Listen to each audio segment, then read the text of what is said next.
with Bill Mabry Coaching Online. Hope you guys are having a great day so far.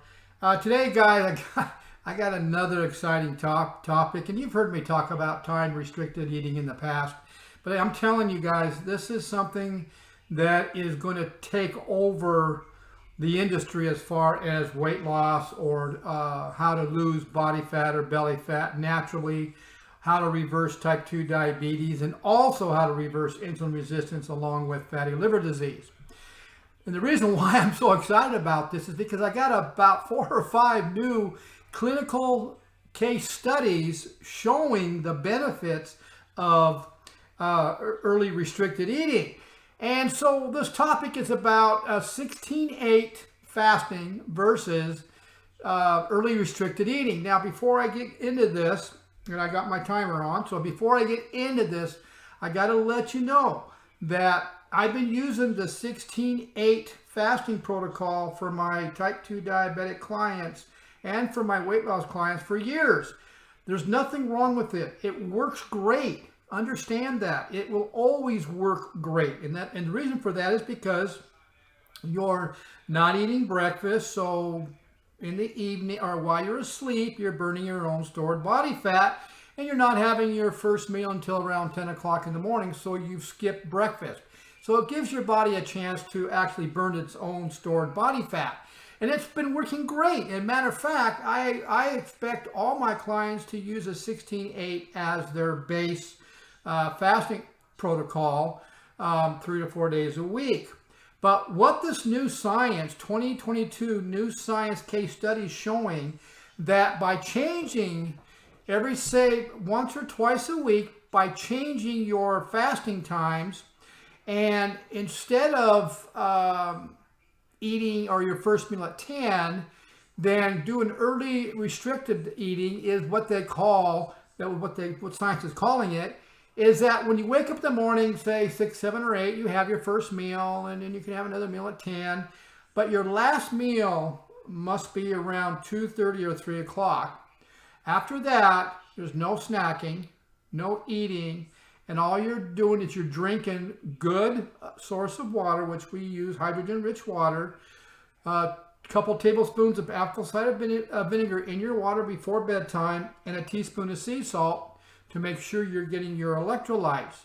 And then when you wake up the next morning, you don't have your first meal until around 10 o'clock in the morning, which is what we call your higher calorie day. And then the next day, do it again one more time. And that seems to be working very well for a lot of people. Guys, especially for me, I am seeing some phenomenal results by doing the early restricted eating a couple times a week, and I've added it to as my protocol. So for example, I'll just give it to you. So Mondays is my higher calorie days, and I'm always doing a 16-8. So I never have my first meal till after I work out, and that's usually around 10 a.m. or 11 a.m. But I'm making sure that I'm eating enough protein.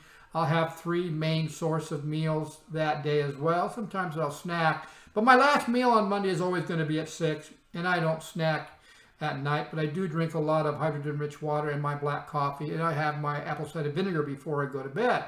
Well, on Tuesday, although I do not like to eat before I train, so I try to get to the gym a little earlier, so I'll usually have my first meal around 10 o'clock, and then I'll have another protein style type of meal around 12:30, but I always have my last meal around 3 o'clock, and that's it. And then I drink a lot of hydrogen-rich water with my sea salt in it. And then I don't snack. I do drink some black coffee.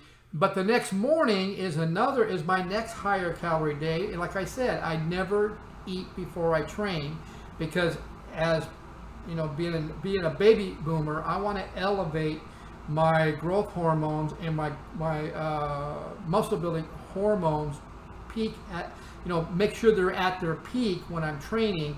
And by doing that, I'm putting myself in autophagy throughout the night and while I'm training first in the morning.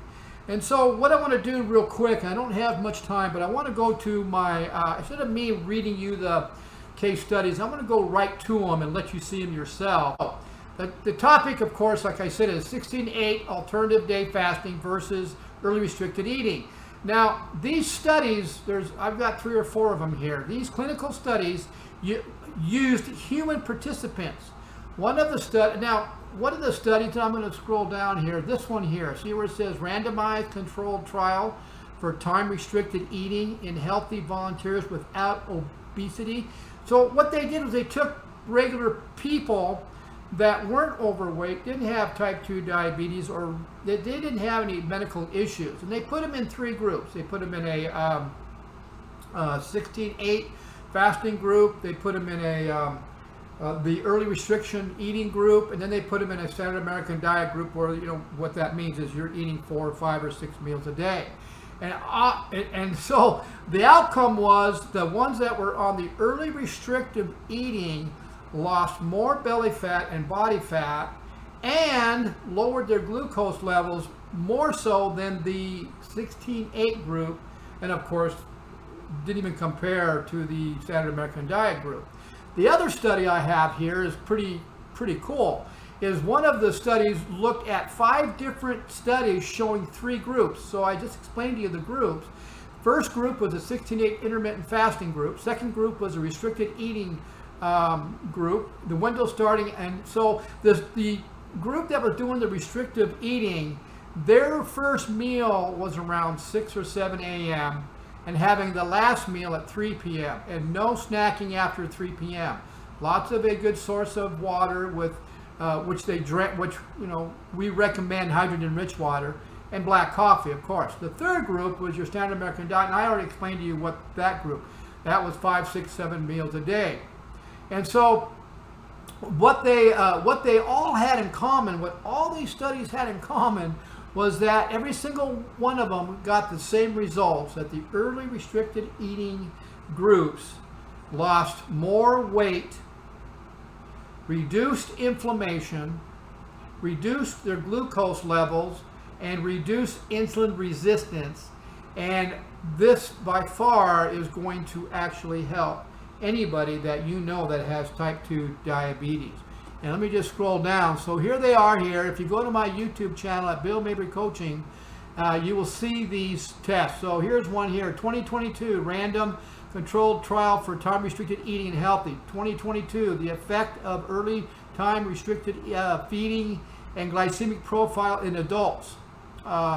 This one was actually published. It was done in 2021, but it was published in 2022. Journal of Traditional Medicine, Effects of Time Restricted Eating, and it goes on and on and on. So go to my YouTube channel, Bill Mabry Coaching. Go to the description section of this video and check out the case studies. Also, you can go to my teamalcaviva.com/drinknatureswater/ to check out the hydrogen-rich water, which everybody should be drinking, and the whole family as well. So guys, like I said, I'm really excited about these about these new 2022 research on time-restricted eating.